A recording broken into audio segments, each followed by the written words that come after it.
Welcome to the Global Missions Podcast, a show for Christ followers who want to participate more effectively in God's work both at home and to the ends of the earth. Visit us at globalmissionspodcast.com to find show notes, resources, and previous episodes. You can also engage with us through Twitter and Facebook. We would love to hear from you. And now, here's your host, Rob Magwood, better known to many friends as Mags.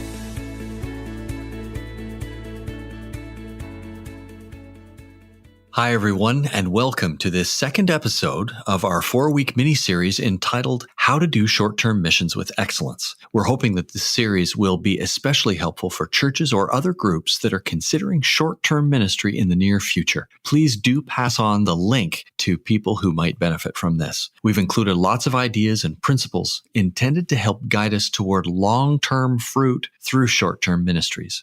Last week, our conversation unpacked the first two standards of excellence, God-centeredness and empowering partnerships. Today, we'll talk about the third standard, mutual design. Our guest today on the Global Missions Podcast is Randy Schmor, who has led and trained short-term mission teams for over 2 decades, Randy? Yeah, I can't believe it's that long myself. Wow. This is a veteran, experienced leader here that we get to talk to today.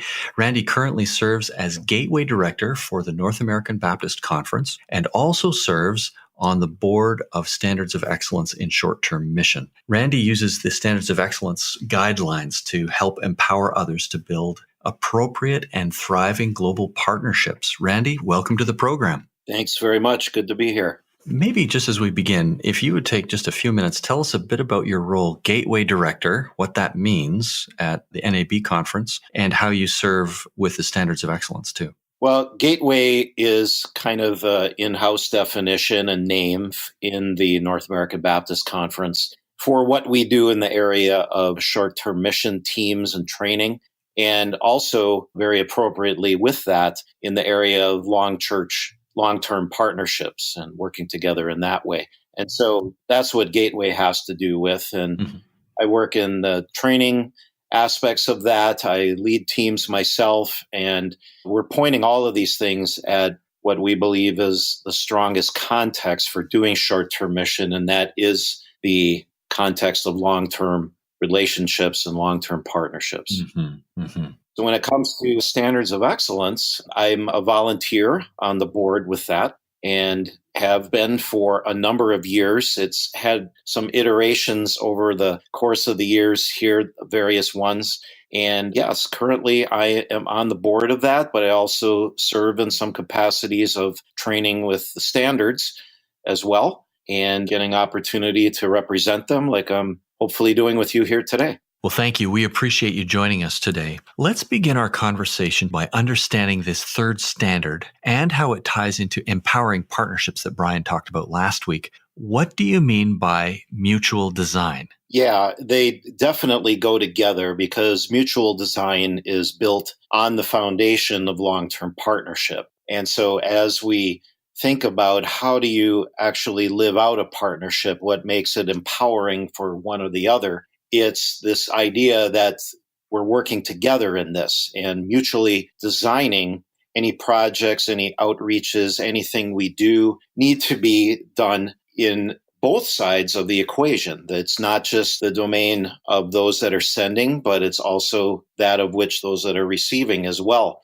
But I think another important way to look at this is the idea that particularly in the work I do, when I talk about partnership, we're thinking about this kind of reciprocal relationship where we're anticipating that partnership could include the receiving of teams from our partner overseas as well, understanding the global church as we should, that we're all to be Great Commission folks and of the kingdom that are involved in God's work in this way. And so mutual design definitely has its place with every specific short-term mission effort that happens within a partnership. But I'd also say it also has to do with the fact that the senders sometimes flip and the receivers can sometimes flip as well. And so for me, that's a definite personal takeaway from what it means to be in an empowering partnership and subsequently what it means to mutually design any one of those specific short-term outreaches. Well, we want to acknowledge this second piece before the third because you said it in a great way. I thought it's a foundation. Assuming then that we have been able to establish a healthy relationship that hopefully will grow to long term between sending partners, that would be churches perhaps in North America. Most of our listeners are in North America, but a sending church, and the receiving partner, which could be a church body or a team or maybe some believers, maybe even unbelievers on the mission field. Assuming that we have that relationship, we want to build something. So take us onward into this mutual design. What do you mean by mutual design? Mutual design means that everyone involved in a short-term mission has a part to play. And a lot of times, what's really important to understand, and it's something we talk about in the Standards of Excellence quite a bit, is this idea of understanding that there are various participants in any given short-term mission. And it's not just those that are boarding the plane and assembling themselves together to go and do the project. It's those that support them in going, and it's in particular those that receive them in coming. And so when we're talking about mutually designing, we're absolutely talking about those that go, but we're talking about designing these outreaches and designing the plans for any given short-term mission together with those that are on the field as well.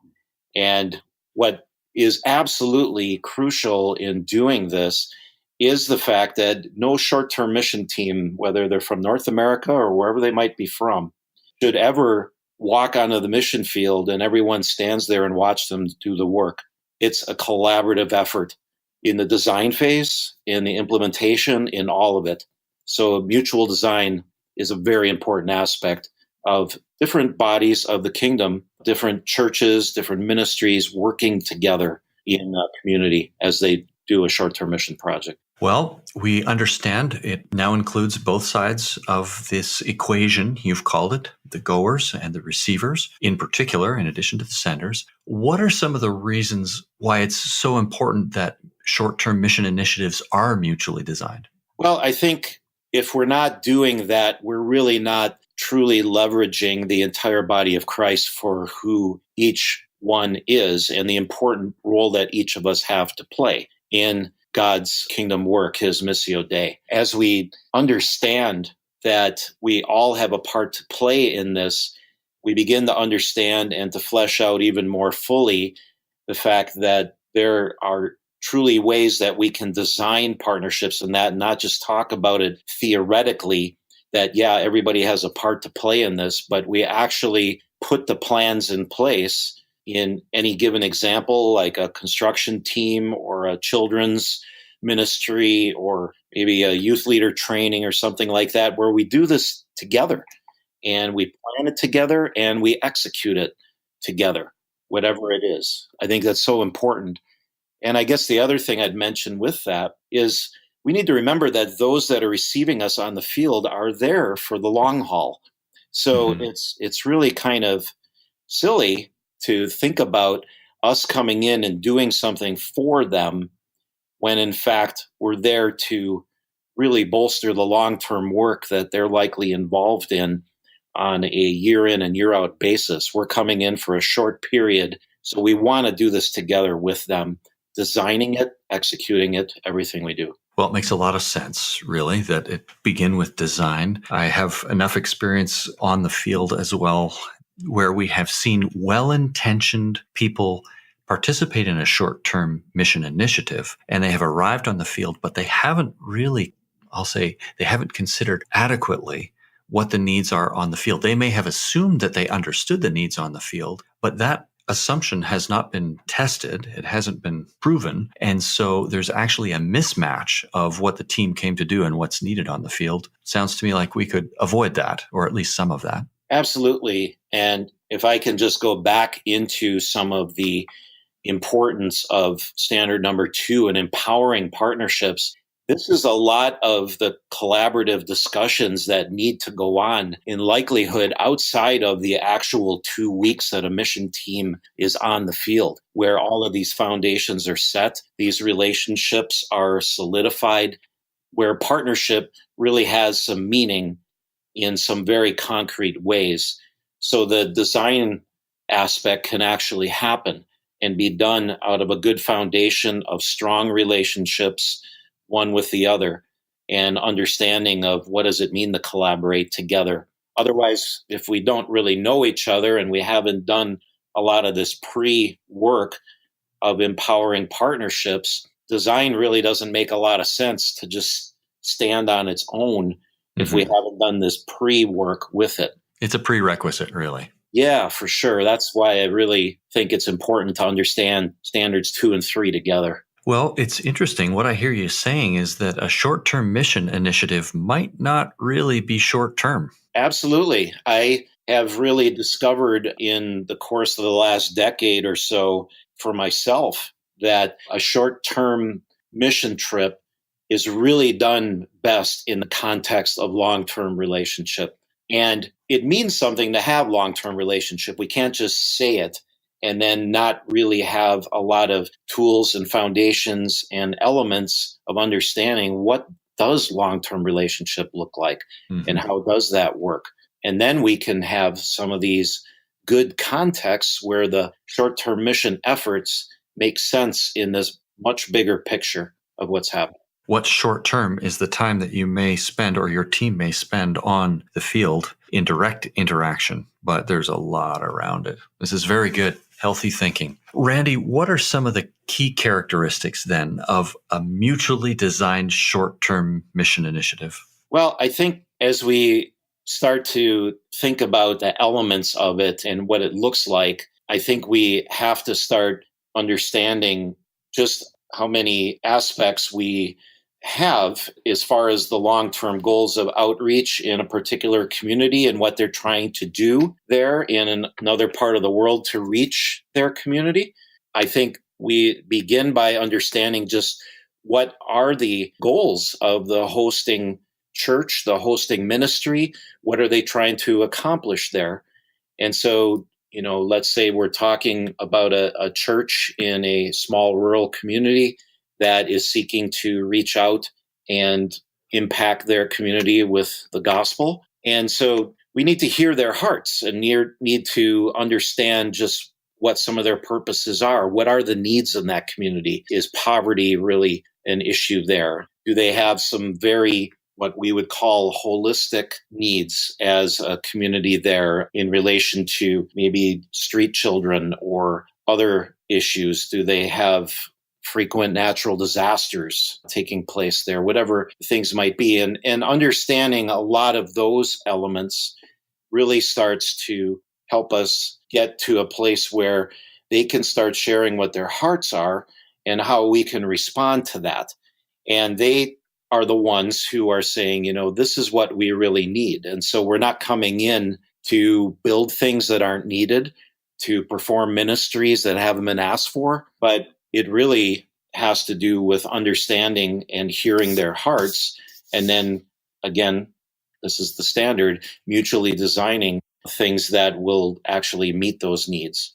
So I think that's some of the first characteristics that we look at is a lot of discussions and understanding of what the needs are in that particular community. I wonder, when you think about putting together a team, Randy, you've done this numerous times, I know, and helped others do it. Do you put the team together before you do the design, or do you do the design and then put the team together? The design happens first, absolutely.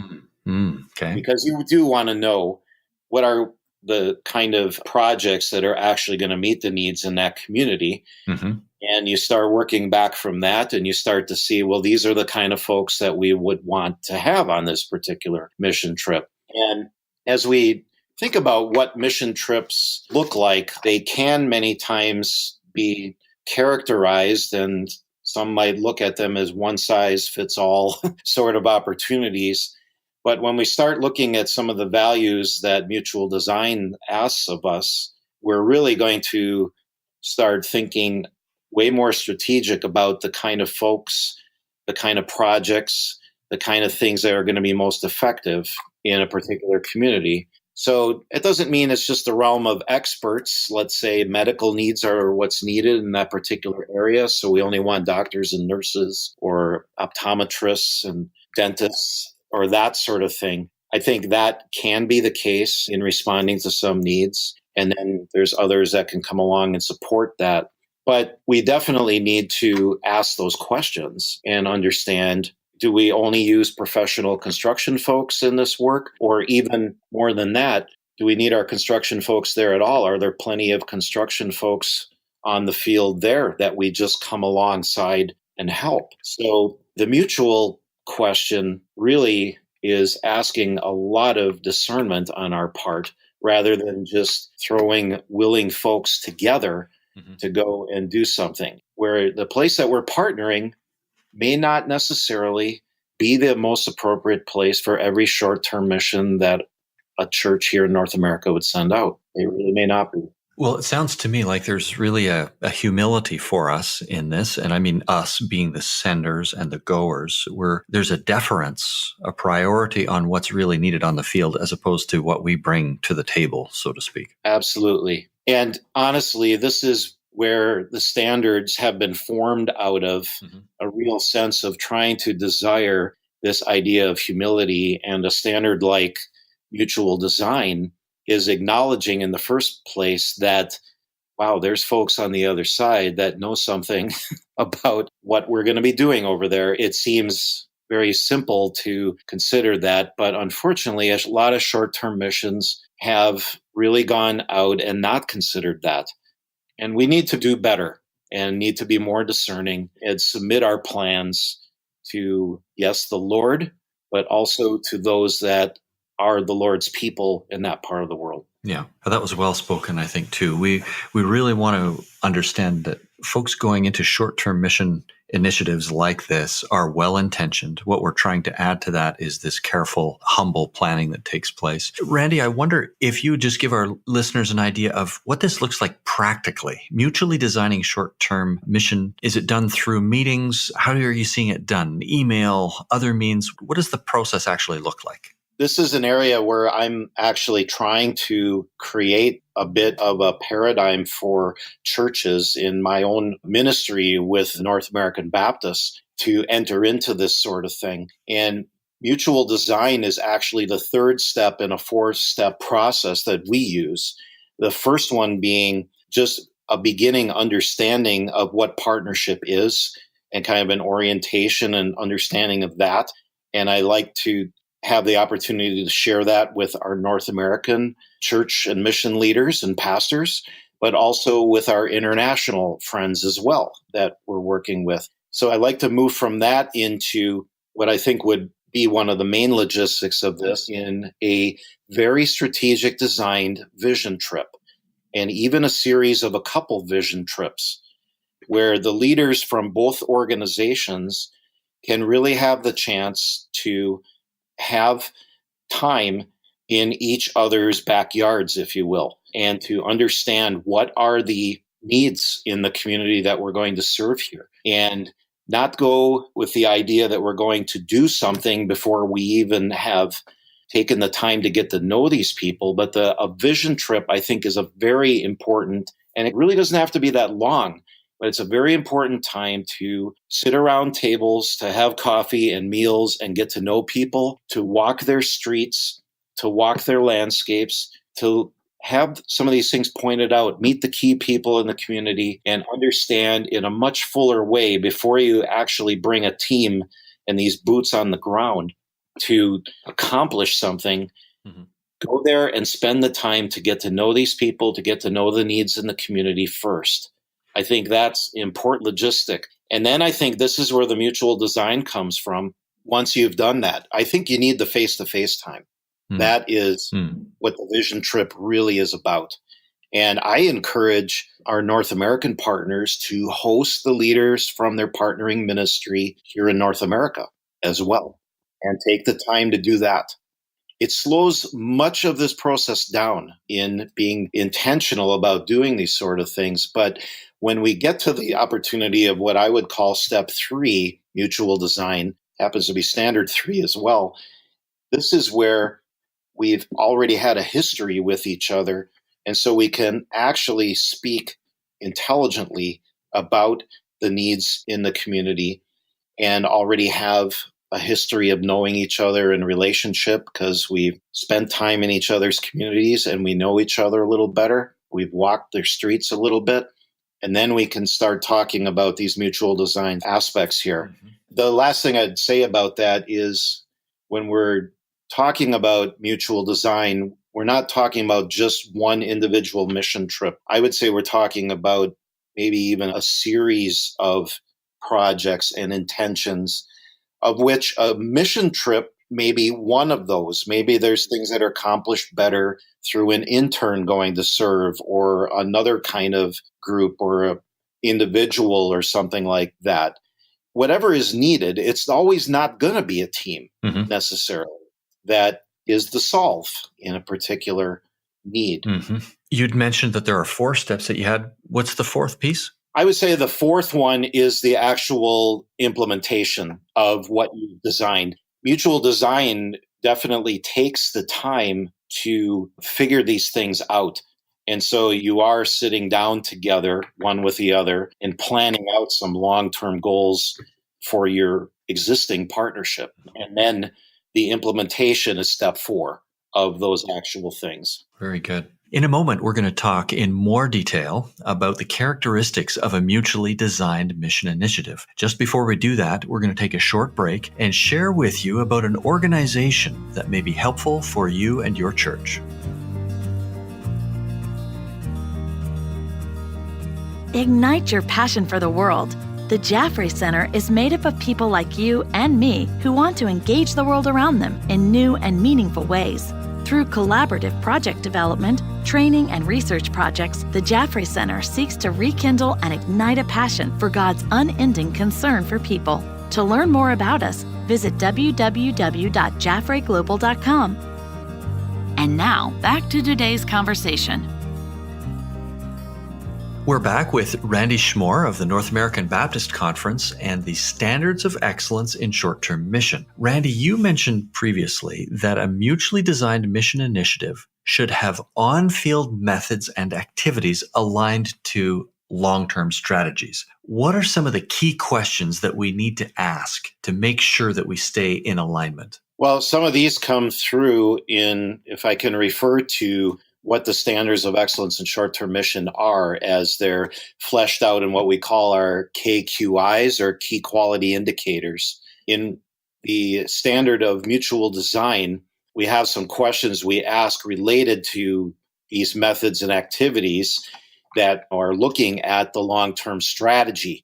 And so you ask basically that question: how do these goals of what you're doing on any particular short-term mission initiative, how do they align with the long-term strategy? And fleshing out that question, asking that question. Are those that are hosting you aware of that? And this definitely relates to how you've built your partnership in the first place and their agreement to support them. And you agreeing to support what they're doing, I think, is really important to understand. And then with whom and how do you communicate the long-term host-receiver goals?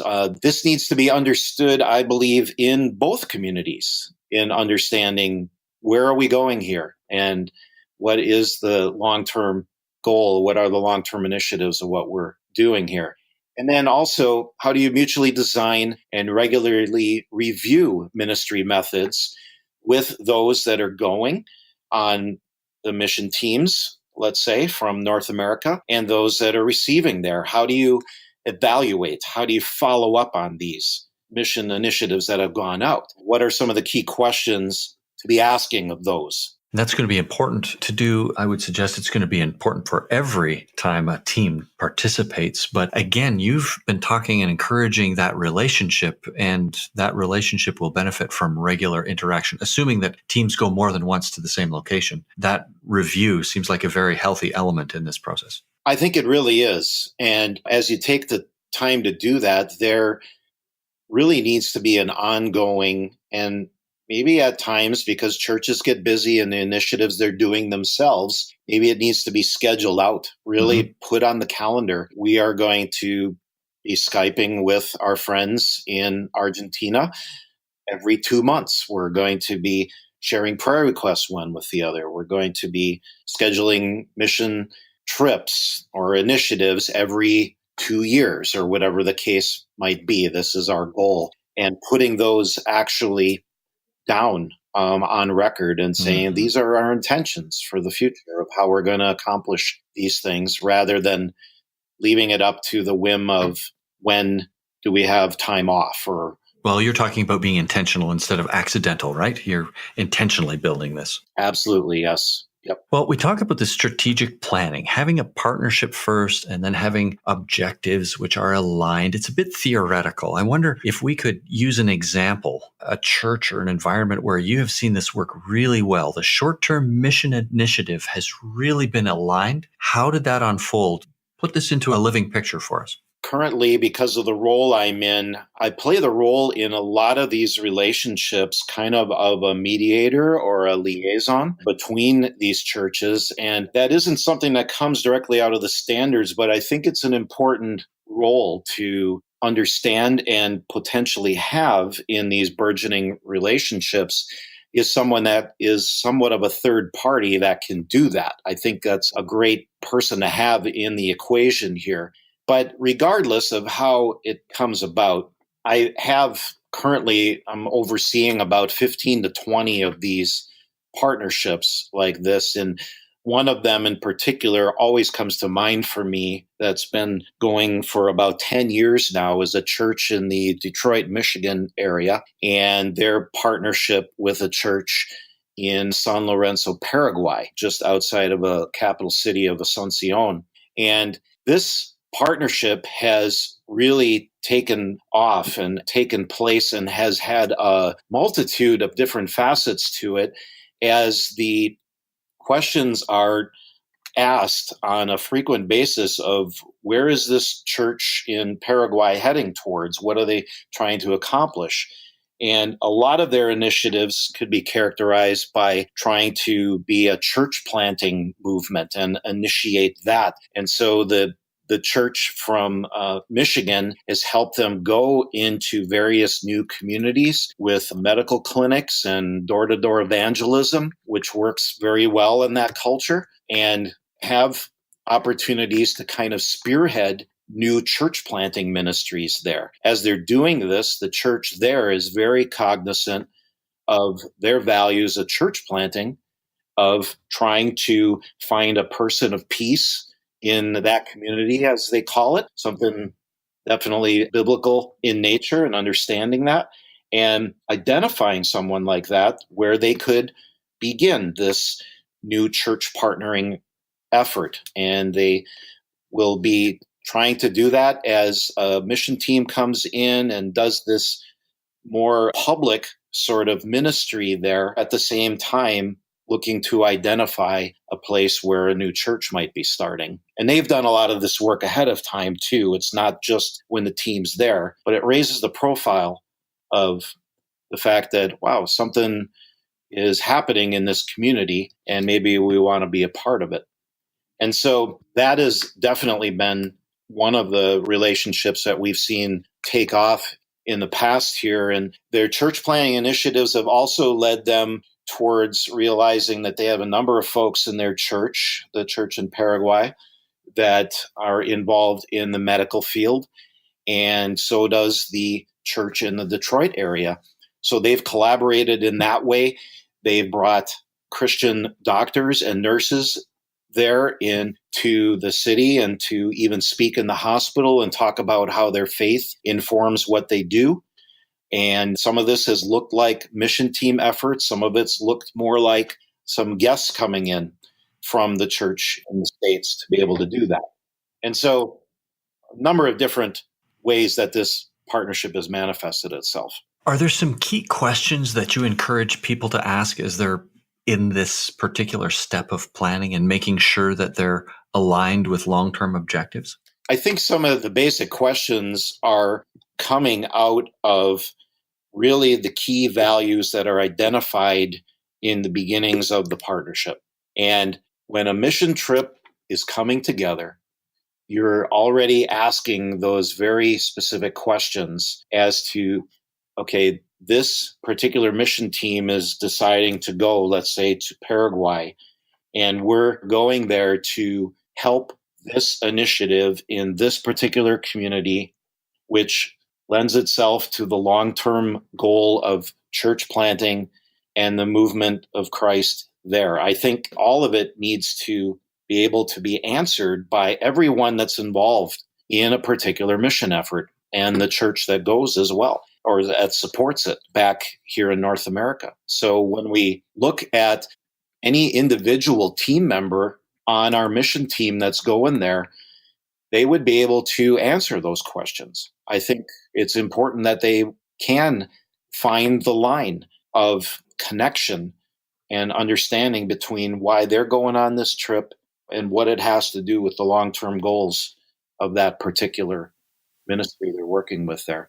Well, that'd be a good sort of test, right? To see whether your participants really understand that alignment and they're committed to it. If they can articulate it themselves and say why they're going and how that will contribute, it's going to be a healthy sign. For sure. And I think it even comes in when many mission team members have to raise support, and they do it as a team, they do it individually. And that is a great time right at the beginning of the entire process where you're understanding and articulating that as to why you're raising support to go do this. And they're seeing it connected to long-term relationship, to partnership that has been thought out, to a mission experience that's been designed collaboratively and together to do that. So this isn't just for leaders to only understand. I think it bleeds down into the church and it enhances everyone's fuller kingdom understanding of God's work in this world. Well, this has been helpful. Obviously, a church community that wants to do a short-term mission initiative with excellence has some very deep and thoughtful, prayerful, and humble work to do with their partners, both in establishing the relationship and then making sure before we ever go anywhere that we are aligned with a long-term purpose in that location. Absolutely. Well, Randy, as we begin to wrap up our conversation today, I wonder if there are any other references besides the standards of excellence, which I'll just underline, SOE.org. There are lots of descriptions there of these 7 standards of excellence. Randy, are there other references that you would recommend for our listeners? Yeah, for sure. If you go to the SOE website, you're going to see conferences that SOE has a presence at. We do standards introductory workshops there as pre-conferences, but we also sponsor entire workshop tracks on short-term mission. Some of us are speaking at, others that are experts in short-term mission are also speaking at as well. Our flagship conference in particular is the Missio Nexus conference, which moves around primarily the eastern part of the United States. That is a great conference. I'm also involved in personally the International Holistic Mission Conference, which is every May in Phoenix. And so all of these are on the website. Well, who would they be ideal for? Is this for pastors? Is it for the missions committee? I think it's both. In my definitions of partnership, I think that the pastor plays a key role. He's not always the champion of the partnership and relationship, but he is someone who is important to have the support behind it. Yeah, absolutely. And we want to honor the pastors as important leaders who will play different roles, as you've said, in these relationships, but really important to have the support and understanding of pastors. Sure. I'd also offer some of the workshops that I do that can be found on nebonmission.org that I do with North American Baptists under the Gateway name. Is it only for Baptists, though? No, anyone is welcome. Okay, good. That's my audience, but I'm inviting many others to come to pretty much all my workshops. One is on best practices in leading short-term teams, the other on long-term partnerships and the values of doing that. Well, if any of our guests would like to learn more about SOE, they can, of course, go to the website. But if they'd like to be in touch with you, Randy, how can they follow after you? Yeah, please go to the website where my material is that I just mentioned at nebonmission.org. But also, I'm happy to correspond with you through email at rschmor@nebconf.org. Okay, we'll include all of that in the show notes if you'd like to follow up with Randy. Obviously, he has lots of experience, and it's contemporary experience too. It's ongoing right now. If you've got questions about how to do short-term missions with excellence, perhaps he can be an encouragement and help to you along the way. Randy, thank you for taking the time with us today. Been very insightful. Thanks for helping us unpack this important standard of excellence. You're welcome. Thank you very much for having me. Thanks for listening to our conversation today with Randy. We will be back again next week with part 3 of this mini-series, How to Do Short-Term Missions with Excellence. In that episode, we'll be talking with Tori Ruark about 2 things: how to approach the administration of a short-term mission and how to identify appropriate leadership for your team. Remember, show notes can be found on the website at globalmissionspodcast.com, and there are 2 very important links there. The first is a 1-page summary of the standards of excellence, all 7, and the second is a printable PDF that describes the standards of excellence in detail. If you've enjoyed this episode, we'd invite you to subscribe, join over 600 other people who have subscribed with us, and we would sure appreciate a brief review on iTunes. As our regular listeners know, we're always glad to hear from you with suggested topics or interviews you'd like us to consider. That's it for today. The Global Missions Podcast is produced by the Jaffrey Center for Global Initiatives and Send International of Canada in collaboration with other like-minded agencies. On behalf of the entire team, thanks for listening. Join us again next week when we'll continue to explore this grand adventure of being Christ's witnesses to the ends of the earth.